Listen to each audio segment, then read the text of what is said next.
صباح الخير أصدقائي، السلام عليكم، مرحبا بكم. معكم عماد العرفاوي، ونصيحة قبل موسم الإنتاج. نحن الآن تقريبا في نصف شهر واحد، شهر جانفي، وهو شهر طويل أصدقائي. بالمناسبة يعني جميع الإخوة المربين الحصون يعلموا لشهر جوان، عفوا شهر جانفي، شهر واحد يحسوه من أطول الشهور، لأنه هذا الشهر عندما يخرج يعني تقريبا نبدأ في الاستعداد للإنتاج ووضع الأعشاش. يعني هذا شهر طويل بالنسبة لكل المربين الحصون. به أصدقائي، نصيحة اليوم تتمحور حول الطيور، يعني طيورنا كيفاش تكون يعني نصل بها إلى موسم الآمال، موسم الإنتاج. ما هو دور المربي؟ هل المربي الذي يربي في السلاكة يضع طيوره يعني ويذهب ويعطيهم الأكل فقط هذا يكفي؟ لا يكفي أصدقائي طبعا.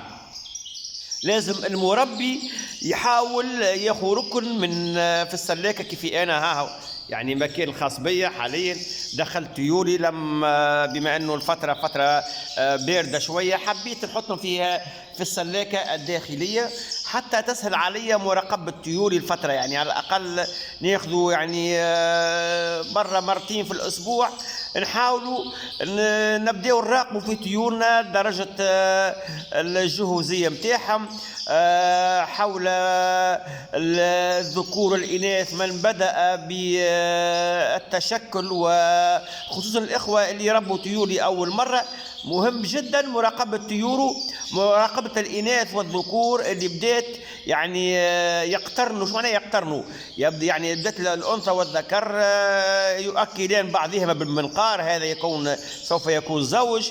تبدأ الأنثى والذكر يعني بمتابعة بعضهم البعض، يعني في حيثما ذهبت الأنثى سوف يبدأ الذكر بالذهاب معها، أو العكس، الأنثى مع الذكر. أصدقائي، الفترة ذي أصدقائي مهمة من حيث مثلا إذا كان وضعنا أعشاش، سواء كانت أعشاش صناعية أو أعشاش عبارة على أغصان أشجار صنوبر أو ما شابه. أصدقائي، مهم جدا ملاحظة إن كانت هذه الأماكن التعشيش مناسبة، هل هي مخفية جيدا الأماكن.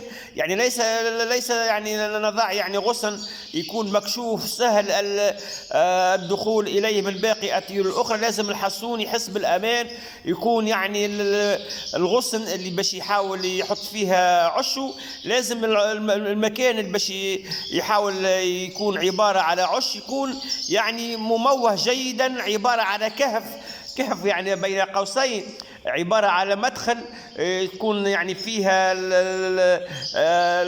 الأرضية متاعه تكون فيها أعواد متشابكة، عبارة عندما تريد الأنثى أن تبني العش يكون يعني غير آهل للسقوط.